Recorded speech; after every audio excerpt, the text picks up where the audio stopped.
Hello guys, आप देख रहे हैं शर्मा सर एजुकेशनल चैनल। ठीक है, मैं आज पहली बार इंट्रोड्यूस कर रहा हूँ अपने चैनल से। मैं सीधा स्टार्ट हो जाता हूँ।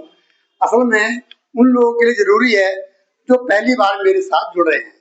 हमारा ये एजुकेशनल चैनल है, इसमें एजुकेशन भी इंजीनियरिंग के लेवल की सारी वीडियो बनती हैं, छोटी हो, बड़ी हो, अच्छी हो या आपको नापसंद आने वाली हो, सारी वीडियो एजुकेशनली होती हैं।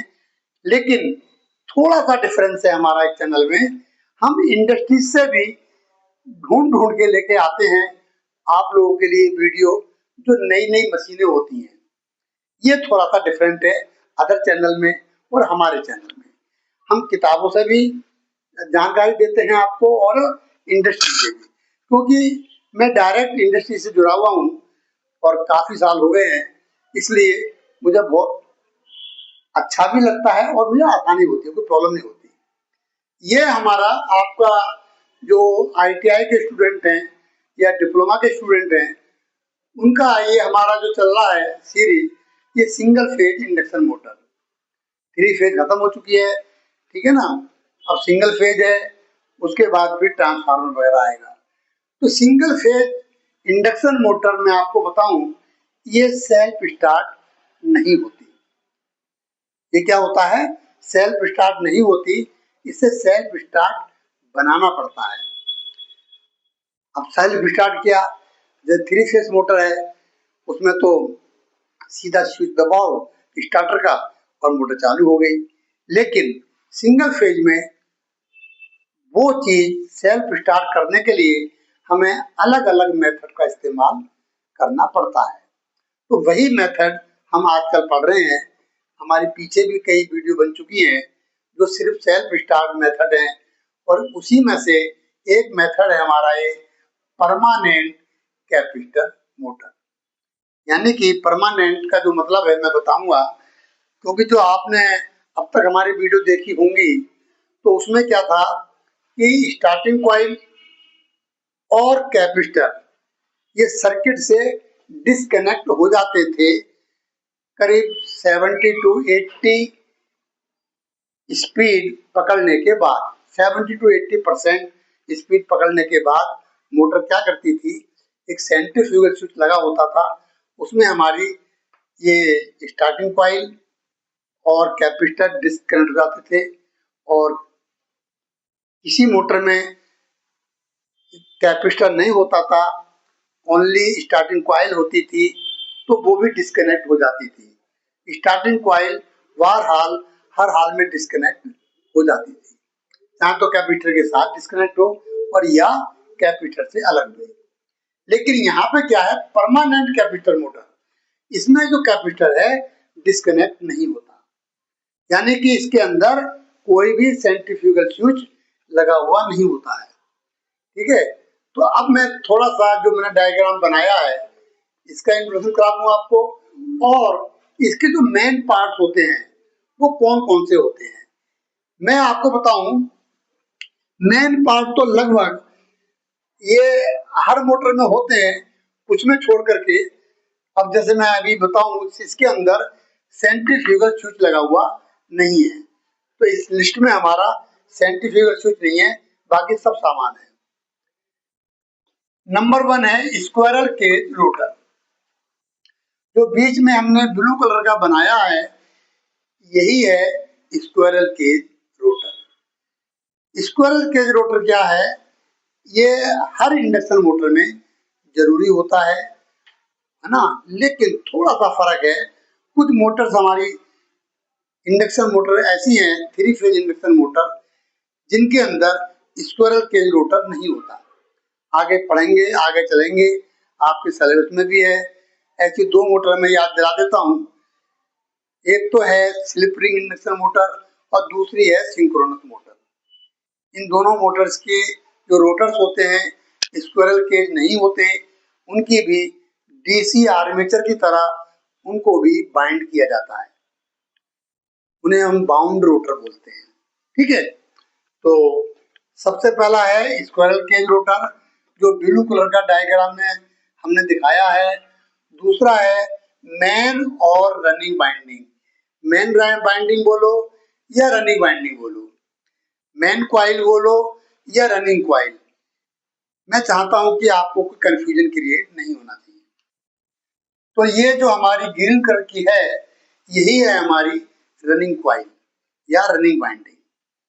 ओके, और नंबर 2 पे आती है स्टार्टिंग और ऑक्सिलरी बाइंडिंग। ये हमारी कहलाती है, ये जो हमारी रेड कलर की है, यही है स्टार्टिंग क्वाइल और ऑक्सिलरी क्वाइल।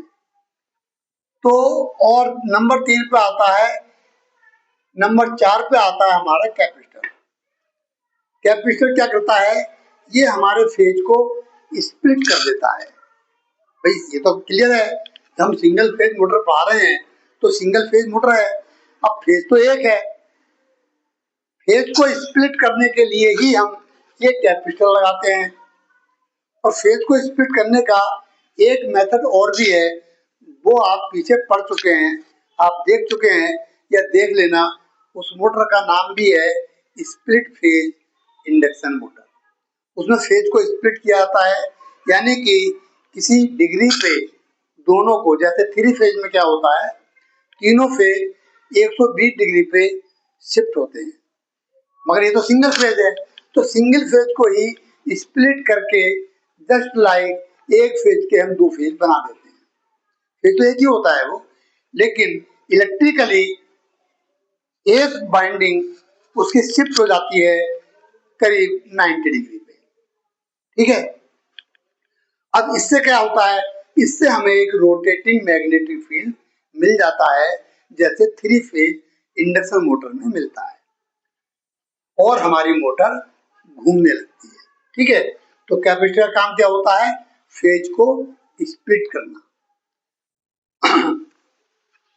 और ये हमारा कैपेसिटर स्टार्ट, क्योंकि इसका नाम ही परमानेंट कैपेसिटर मोटर है, तो इसमें कैपेसिटर डिस्कनेक्ट नहीं होता और स्टार्टिंग कॉइल भी डिस्कनेक्ट नहीं होती, यानी कि ये परमानेंट लगे रहते हैं। अगर मैं एग्जांपल दूं तो आप समझ जाएंगे कि बिल्कुल सर, अभी आपको याद आ जाएगा और आप भूलेंगे भी नहीं। जितने भी हमारे घर के अंदर ceiling fan, table fan, cooler fan, जो कूलर की मोटर लगी रहती है ना, बहुत सारे हैं, तो इन सब में कैपेसिटर तो होता है, लेकिन सेंट्रीफ्यूगल स्विच नहीं होता।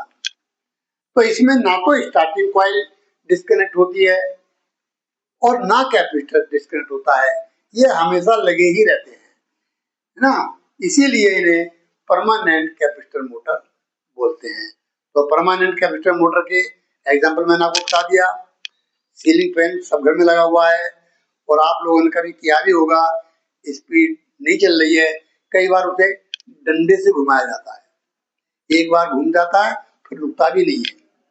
तो जो कैपेसिटर डिस्कनेक्ट करते हैं वही लॉजिक है, ये सिर्फ स्टार्टिंग करने के लिए होता है मोटर को, उसके बाद इसका काम खत्म, फिर वो घूमती रहती है मोटर। तो पता लग गया, कई बार पंखे को डंडे से एक बार घुमा देते हैं तो वो घूमता रहता है।